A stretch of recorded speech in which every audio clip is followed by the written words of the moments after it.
Hello and welcome to our daily Disney devotional. I'm Stephanie here in South Carolina. It's a beautiful Sunday afternoon here. Thanks for joining me. Today we're going to be reading number 68. This is something I have never written and don't ever plan to. The Tower of Terror. How many of you love the Tower of Terror? Let me know in the comments. You will never see me on this ride. I don't like that dropping feeling. Oh, it's the worst. We're done with Toy Story Land, so what to next? In just a year or so, I'm sure we'll quickly be heading to Star Wars Land, but that's not quite open yet. Who knows, we may even be going there first, depending on how the new attractions turn out. Today, however, we're going to do what is arguably the next most popular ride. It's a ride that some people won't do. That's me. It can be very intimidating. It can make you feel queasy. It can be terrifying it can terrify you to your very core. What is it? It is the Tower of Terror. Insert scary music here. Yes, it can be scary, but it's another great ride that everyone needs to try at least once. The Tower of Terror is extremely unique and a creative ride that represents Disney at its best. This attraction was built in the studios in 1994. It was extremely popular when it opened, and it still is today. In fact, it was so popular that Disney made a TV movie out of the attraction. Unfortunately, the movie did not share in the ride's popularity. It flopped. I actually saw it and thought it wasn't terrible. Despite the film's lack of success, the ride has never lost its popularity. In 2004, the admiration for this attraction spread across the country, and it was added to Disney's California Adventure Park.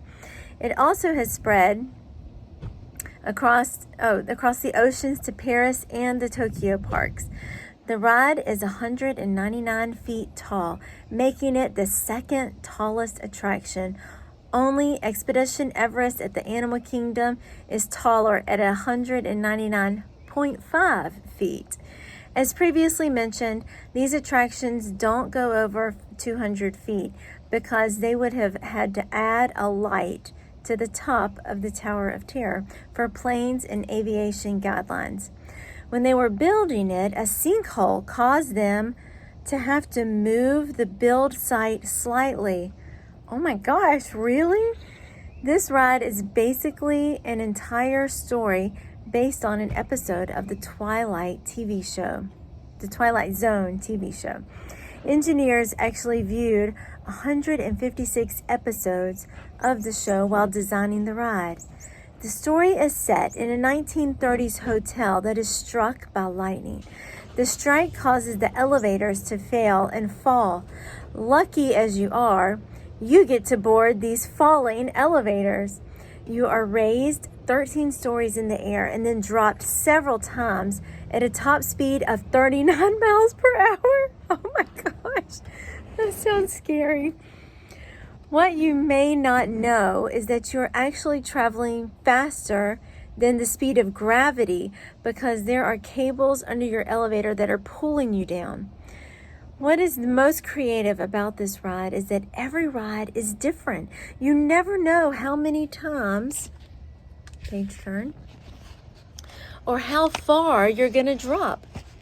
There are 4 different drop patterns, and each ride is given a random pattern, although all of them feature a fake drop as well as a full drop of the 13 stories.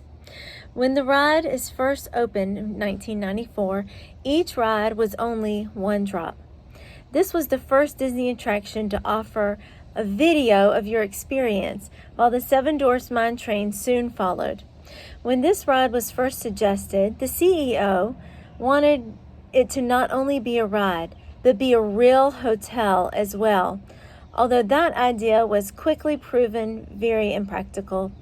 A final fun fact is that there is actually a real elevator inside this attraction, but it is reserved for cast members as well as those with disabilities.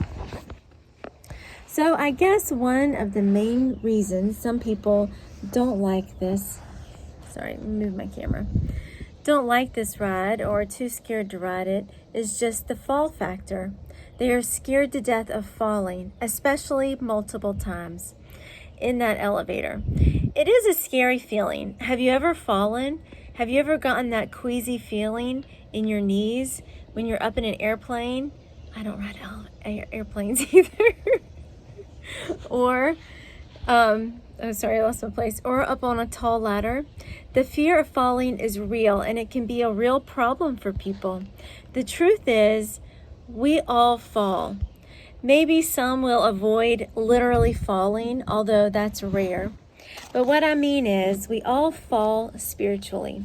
Romans 3:23 reminds us that we all fall and sin and fall short of God's glory. However, there is good news too. God always helps us up when we fall. Psalms 118:13 says, I was pushed so hard that I was falling, but the Lord helped me. Proverbs 24:16 says that though we may fall, even up to 7 times, we will rise again. Isn't that a wonderful promise and assurance of God's grace and forgiveness? Do you want to know the real happy ending to this story? Although we all fall spiritually, and at some point, maybe multiple times, in the end, we will not fall, but do quite the opposite. 1 Thessalonians 4:17 says that in end times, we will all be raised into the air to meet with the Lord. Won't that be awesome? We won't be falling, we'll be rising. And I have a feeling that none of us will feel any fear of heights or falling at that moment. Are you scared of the Tower of Terror? I am. If you are, it's okay. Thank you. It's a legitimate and understandable fear. You also need to understand that you will fall spiritually, and that may be scary too. Keep in mind that God is always there to pick you up, no matter how far you fall. Always remember that if you keep your focus on God, one day He will pick you up big time and raise you up and meet Him in heaven. The end. Thank you for joining me. I will see you tomorrow on our daily Disney devotional.